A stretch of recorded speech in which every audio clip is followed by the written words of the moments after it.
Сәлем достар, бүгін мен сіздерге ерекше дәмді ауылдың иісін еске түсіретін тағам қазан кебап пісірдім. Алдымен майды мол етіп қазанға құйып жақсылап қыздырдым. Қызыған майға картопты салып, екі бетін де қып-қызыл етіп қуырып шықтым. Картоптар алтын түске еніп, сырты қытырлақ, іші жұмсақ болғанда дайын деген сөз. Қуырып болған соң оларды бөлек ыдысқа салып қойдым. Сол майға қойдың қабырғасын салдым. Қойдың еті қазанның қызуына шыдамды, иісі ерекше. Қызарып қуырылған еттің иісі де үйдің ішін толтырып, нағыз тәбет ашар сәт туады. Енді артық майды азайтып, ең дәмді бөлігін қалдырдым. Сол майға пияз, ет, картоп, сәбіз, помидор және де астап болгар бұрышын қостым. Бәрін ретімен тізіп, үстіне 2 стакан су құйып, тұз, қара бұрыш және паприка салдым.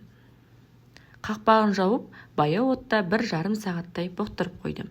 Уақыт өте жұмсарып, картоп майды сіңіріп, иісі бүкіл үйді алып кетті. Міне, біздің қазан кебап дайын. Қызарған картоп, сүйектен үзіліп тұрған ет, үстіне себілген көк пияз бен бәрі керемет үйлескен.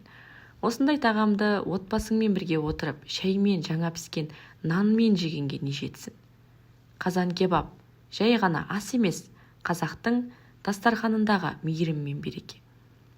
Егер каналға тіркелмеген болсаңыз, тіркеліп кетуді ұмытпаңыз. Сіздермен бірге болған Жансая.